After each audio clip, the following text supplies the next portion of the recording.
Ayan. Welcome back po muli sa ating munting channel reaction at opinion. Breaking news po tayo. Breaking news! Opo, mga kababayan, breaking news po tayo.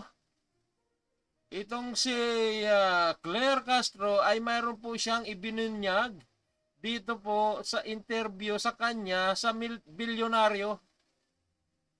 Oo, ito daw pong kanya pong boss na si BBM ay nagsalita daw po na itong impeachment ni BP Sara na nais na namang i-file o magre-refile itong kongreso ng impeachment laban kay BP Sara Duterte ay ituturing daw ito ni Marcos na katulad doon sa pag-iimbestiga ng flood control anomaly. Kumbaga, indirectly na sinasabi ni BBM na gusto niya nang ma-impeach itong si BP Sara Duterte.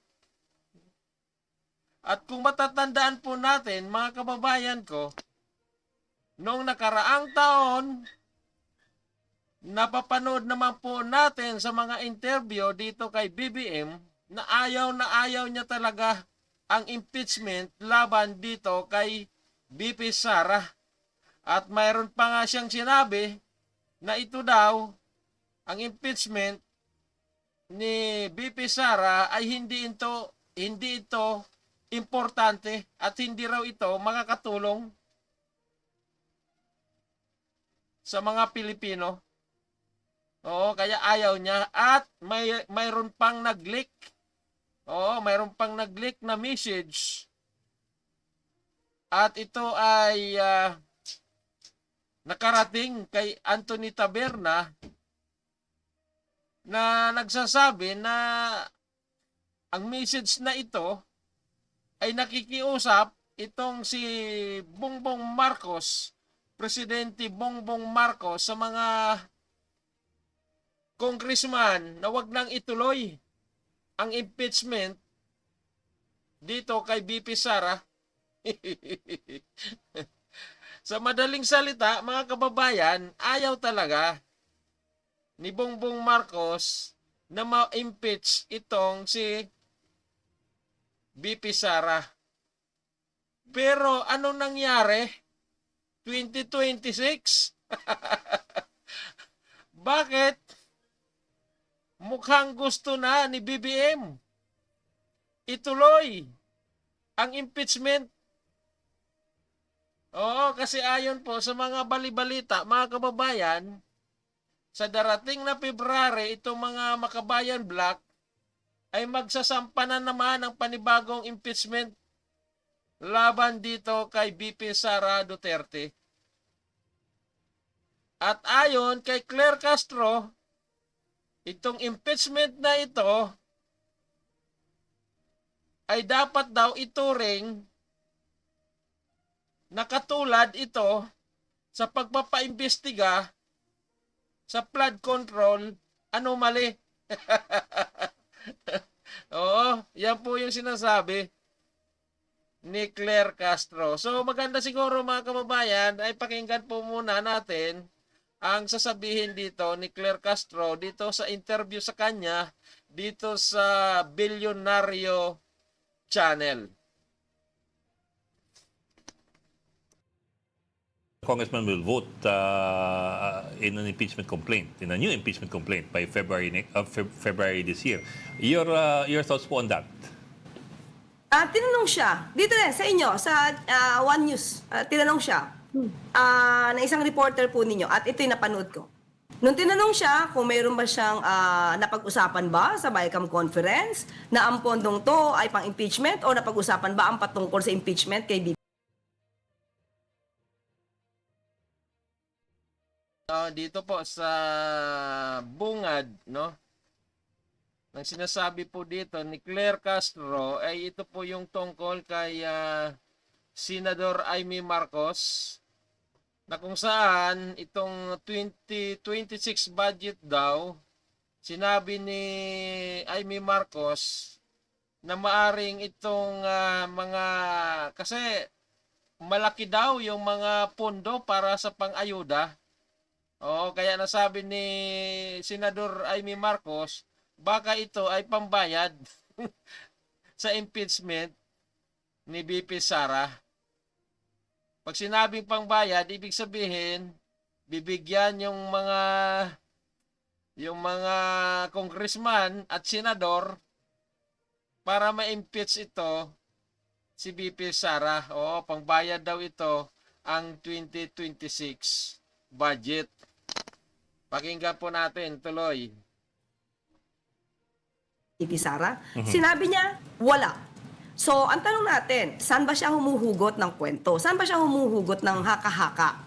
Kasi ang mga gitong haka-haka, Sir Ed, hindi po maganda sa paningin ng ibang mga tao na ibang mga kababayan natin, pag nadinig ang isang tao, lalo na isang politician, senador, iisipin nila totoo agad ang sinasabi.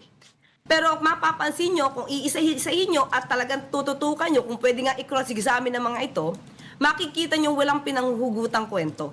Walang pinanghuhugutang basihan. Inamin naman po niya na siya'y nagmamali siya lamang. Dahil nga napakarami daw na pang-ayuda na pondo. Hindi po ba niya gugustuhin na mas maraming maibibigay na ayuda sa mga kababayan natin? Tandaan natin, ang dami po talaga nangangailangan, lalong-lalo na kapag may mga calamities na nangyayari. Tama ka. Auntie Claire, tumbok mo. Marami po talagang nangangailangan ng mga politiko kapag may mga calamity.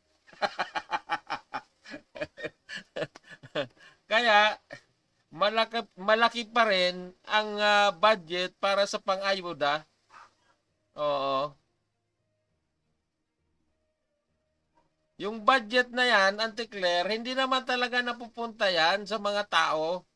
Mapupunta man yan, sardinas, bigas, 2,000 na pera. Oo. Yun lang yung napupunta. Pero yung bilyon-bilyon, yung milyon-milyon, hindi, nasa bulsa yan ng mga politiko. Gagamitin nga nila itong mga calamity para sila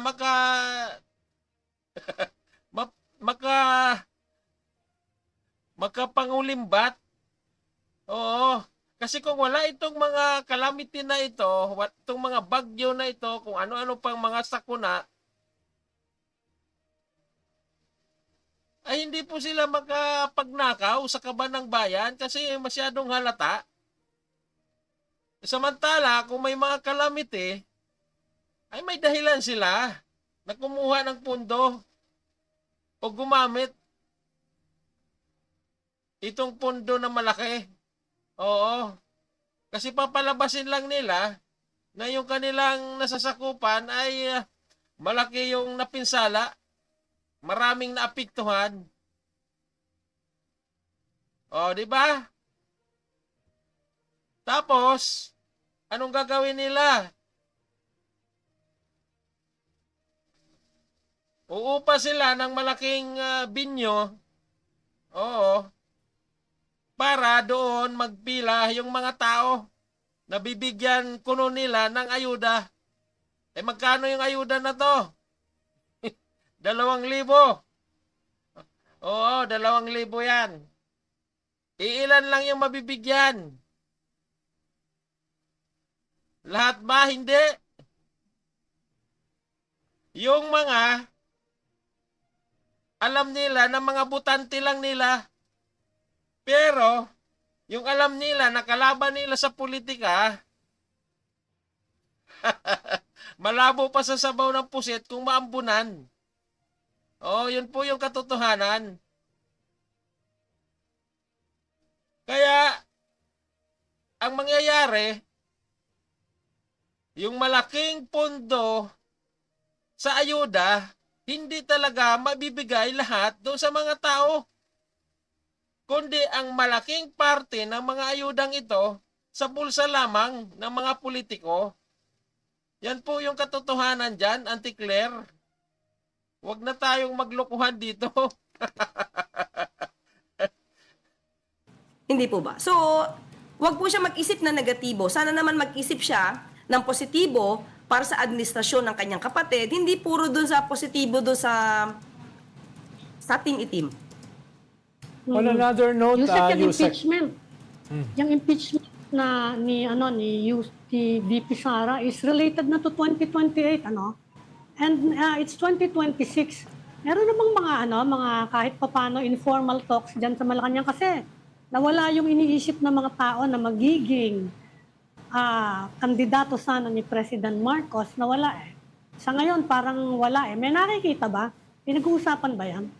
Ang tungkol sa impeachment po, mukha sa Hindi, inyo. yung kung sinong magiging, Kung sinong kung tatayo. sakaling makakakuha ng endorsement ni President Marcos for 2028. Si Reza Ontiveros daw. At saka si Tolpo. Oo. Yan yung usap-usapan, Reza Ontiveros at Tolpo. Meron na bang mga ganong usapan? Wala po sa ngayon. Kasi puro programa po ang pinag-uusapan kapag ka po nagkakaroon ng meeting. Sabi ko nga po, sa mga susunod na araw, meron pa pong good news and shared. At aabangan po natin yun, ayoko pong pangunahan. Pero with regard to the impeachment, nung nakaraang araw po ay natanong ko na po mismo ang Pangulo patungkol dyan. Kasi, ang sabi po niya, at mukhang kauna-unahan ko itong masasabi sa inyo, naunahan niyo pa po ang Okay. press briefing ko. Okay. Ayan, magpapasabog.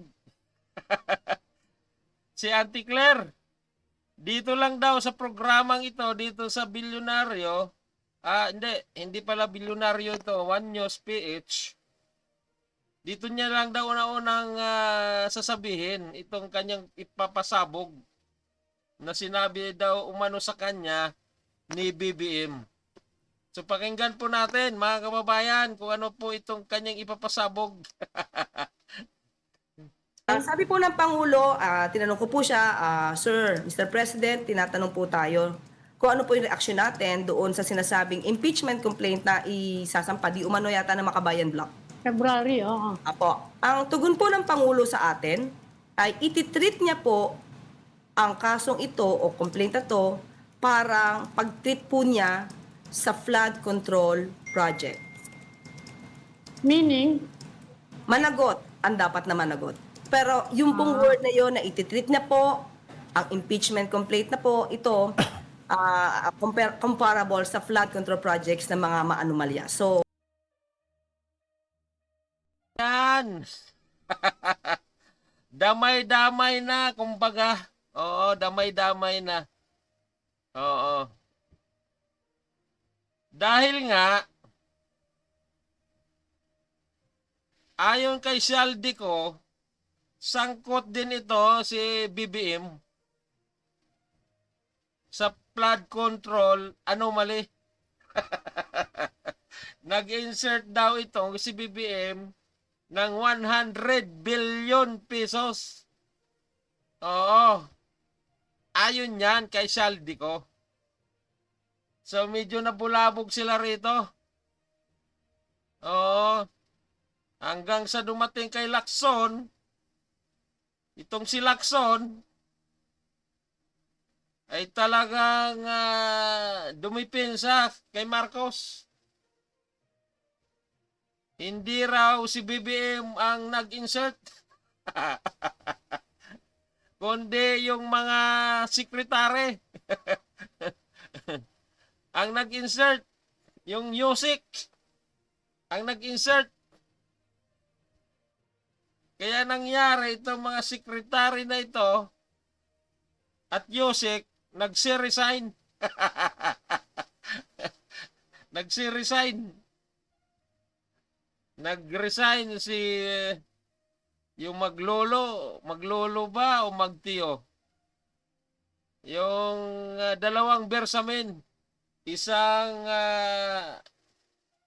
executive secretary na bersamin at isang Yusik na Bersamin. At itong si Amina Pangandaman sa finance. Oo, kasi nabanggit din ang mga pangalan nito ni Saldico. Out of delikadesa raw, kaya nagsiresign sila. So, ang lumalabas, na focus ang isipan ng tao doon sa mga sekretary na ito. Oo, nawala doon kay BBM dahil sa mga sinabi nitong si Lacson na hindi raw si BBM ang nag-insert kundi yung ibang tao na kanya pong mga binanggit. So yun po yung katotohanan, mga kababayan. Oo. Dahil nasasangkot si BBM na nasama ang kanyang pangalan, binanggit ni Saldico, ngayon, dito sa impeachment ni Sara, indirectly, na kanyang sinabi, napayag na siya na ma-impeach ito, si BP Sara, para damay-damay na. Damay-damay na. Samantalang, nung nakaraang taon, ayaw na ayaw niya ng impeachment kay Sara Duterte dahil hindi raw ito nakakatulong sa mga Pilipino. Hindi raw ito importante na pagtuunan ng pansin itong impeachment ni BP Sara. Pero ngayon, itatrato na raw ito ni Bongbong Marcos na katulad doon po sa flood control anomaly investigation. O, di ba? Damay-damay na talaga ito. O, ganun po ang mangyayari. On another note, Nakapag-ubus Yusek, ang no? komisyon eh. Kung pupunta tayo dito sa another topic, yung mga surveys. Dahil alam natin, ang halaga ng surveys ay para sabihin sa atin kung nasaan tayo ngayon at a particular juncture, at particular moment, kung kinakailangan ng adjustment sa programa or sa mga messaging. Nitong mga nakaraang mga surveys ay patuloy yung pagbaba ni President Marcos. Itong huli nga, -3. At ang tanong, Yusek, ay kung titingnan ito mga survey, yung mas mahabang paliwanag, ay rightly or wrongly, idinidikit pa rin ng mga tao yung corruption sa gobyerno at saka sa presidente. Partly dahil nga wala pang mga big fish na nahuhuli at may mga nai-implicate na galing sa executive. Katulad halimbawa ni Secretary Bonoan, etc. So ang tanong ko, Yusek, ano ba ang strategy na balak gawin ng Malacanang, especially yung office nyo, para mabago yung ganitong klaseng assumptions dito sa mga survey na nagiging dahilan sa pagbaba ng approval at saka trust ratings ng presidente? Lalo na pagbubukas ng bagong taon, ay meron ba kayo nakikita na major adjustments in terms of communication strategy para ma-mitigate itong pagbaba ng ratings at yung pagsisi sa presidente dito sa corruption issue na ito na practically siya yung nagsimula dun sa mahiya naman kayo campaign? Wala kami na pag-uusapan kung anong adjustment. Ang nakikita ko lamang at ang ibinababa po sa amin ay ang mga proyekto po ng Pangulo. Sunod-sunod po ang mga programa ng Pangulo para sa taong bayan. Kung merong nakikitang pagbaba sa survey, maaari po ito maging guide sa administrasyon at titignan kung saan yung pagkukulang. Pero sabi po natin, hindi ito magpapaantala sa Pangulo para sa pagpapatuloy sa trabaho. Yun naman po ang kailangan. Hindi mo pa rin alam, Auntie Claire, kung saan nagkulang. Parang hindi mo pa rin alam kung saan nagkulang si BBM. O, di ba nangako siya? December 15, may makukulong ng mga malalaking isda. Asaan? Yun yung hinihintay ng tao. Oo. Yan yung inaasahan ng tao sa kanya.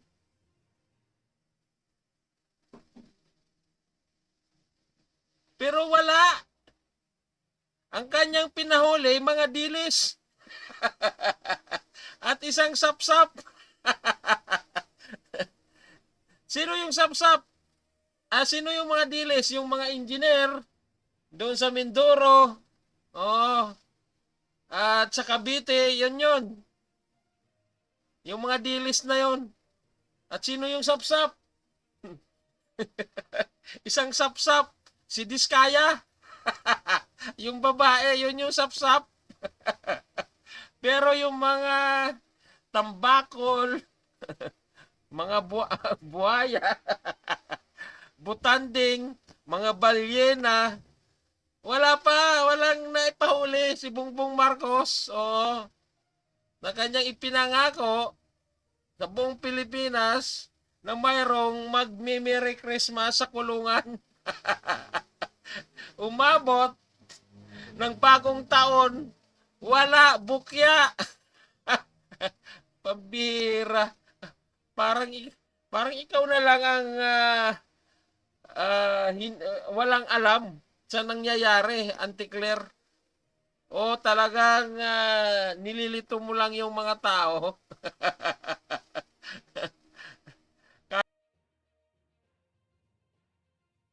Oo, alam na namin yung katotohanan.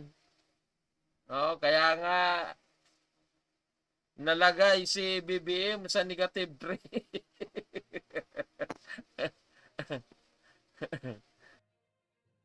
Tumaas ang rating, bumaba ang rating, basta ang Pangulo po, tuloy-tuloy ang pagtatrabaho para sa bayan. Yun lang po yun. In relation dyan, Yusek, no, if I may say so, nitong nakaraang mga araw, lumabas itong chismis tungkol sa isang possible cabinet revamp. May nagbanggit pa nga na unlucky 9. Na kayo rin naman nagbigay ng statement na for now, walang ganyan. No? Walang ganyang mangyayaring revamp. Pero mahalaga yung salitang for now. Dahil usually, pag may ganyang klaseng mga pagbaba ng approval ratings o merong mas malawak na political crisis, ang isang usually na unang ginagawa ng presidente ay isang cabinet revamp to show na willing siyang mag-adjust at saka para yung kabinete, na ako ay bahagi rin dati, ay partly i-absorb yung blame sa pagbaba. Yung salita niyo bang for now ay hanggang kailan? No? Itong sinabi niyo na for now ay walang cabinet revamp. Actually, kanina lamang po talagang tinanong ko kung magkakaroon ng cabinet revamp. Wala po talaga na pag-uusapan sa ngayon. Okay? Sa ngayon po. Bakit natin sinabing sa ngayon? Aminado naman tayo eh. Sabi po natin na sa lahat ng pagkakataon, ang Pangulo po ay nag-e-evaluate ng mga trabaho ng mga miyembro ng kabinete. At sa ngayon, hindi po na ibibigay sa atin ang anumang impormasyon kung siya ay dissatisfied na sa trabaho ng mga miyembro ng kabinete. Pero kung magkakaroon man po ng cabinet revamp, sa amin din po ito magsisimula at aming i-anunsyo. Pero sa ngayon po, wala po talaga ako masasabi dahil wala pong ibinibigay sa aking anumang update. Okay. Yusek, Meron pa akong balikan tanong. ko lang yung yung kay Vice President Duterte. Kasi nung nag-umpisa yung mga initiatives na yan to impeach her, consistent si President Marcos sinasabi niya lagi, I don't see the point bakit siya i-impeach? Parang nag-iba yata ngayon yung sinasabi ninyo na ngayon gusto na ng accountability kung sakasakali. Consistent po ang Pangulo sa lahat ng issues. Kung may dapat managot, sinimulan po ito doon sa mahiya naman kayo. Kung may sangkot, dapat managot. So, hindi naman po pwede siguro maging excuse or ma-exempt ang isang vice presidente kung mayroon dapat sagutin at kung dapat na may panagutan. Nga, oo, tama naman yon. Hindi pwedeng ma-exempt si Vice President Sara Duterte kung talagang totoong may pananagutan siya dito sa kanyang inaakusa sa kanya dito sa kanyang confidential funds. Pero ang tanong, bakit ayaw dati ni Bongbong Marcos na ma-impeach ito si VP Sara? Oo, kasi sabi niya, hindi daw ito unimportant, hindi raw importante itong impeachment ni VP Sara. Bakit biglang naging importante na ngayon?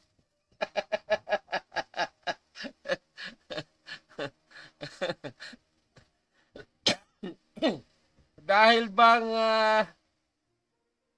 nasangkot na siya dito sa kanyang pasabog na mahiya naman kayo?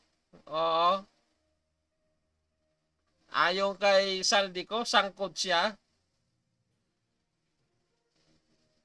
Paano kung hindi siya idinamay ni Saldico? Magbabago kaya siya ngayon?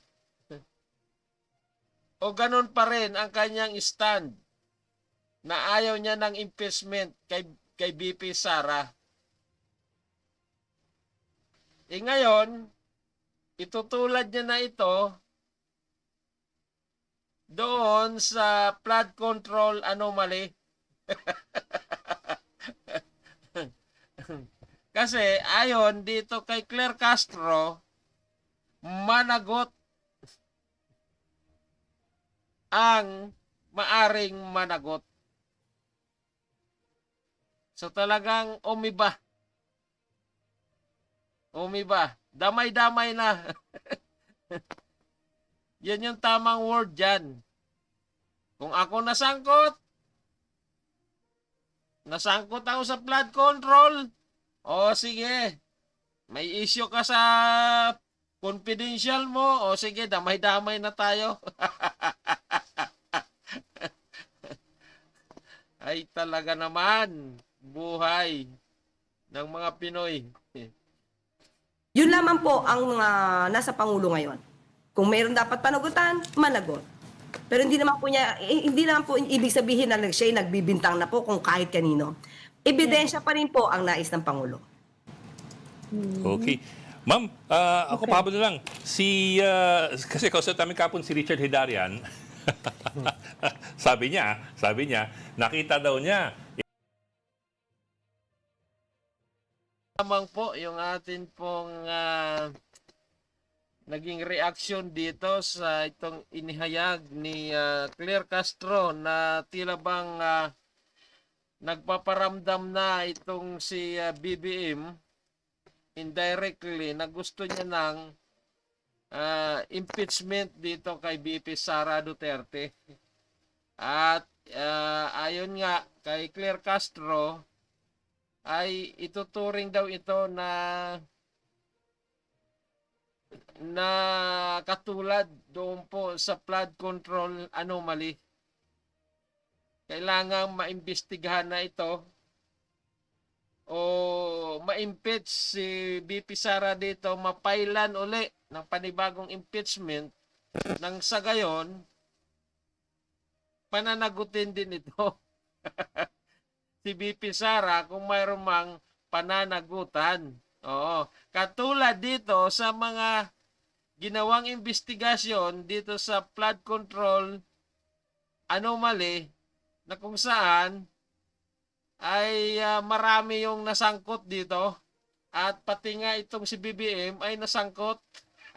Pati yung kanyang asawa na si Lisa Marcos. Oo, pati yung kanyang anak na si Sandro Marcos. Oo. O nga naman, kung sila lang dito ang tinuturo na sangkot sa mga kabalastugan na ito, tapos si VP Sara na nauna na inakusahan ay hindi matuloy itong impeachment, Bay, logi sila. Yan yung paningin. Panigurado. Ang paningin ng ating mahal na Pangulong Bongbong Marcos. So guys, hanggang dyan na lang muna po. Dito na lang po muna. At bago po tayo magkahiwa-hiwalay, ay huwag niyo pong kalimutan na i-subscribe at i-like itong pong ating munting channel. Maraming salamat po. God bless us all.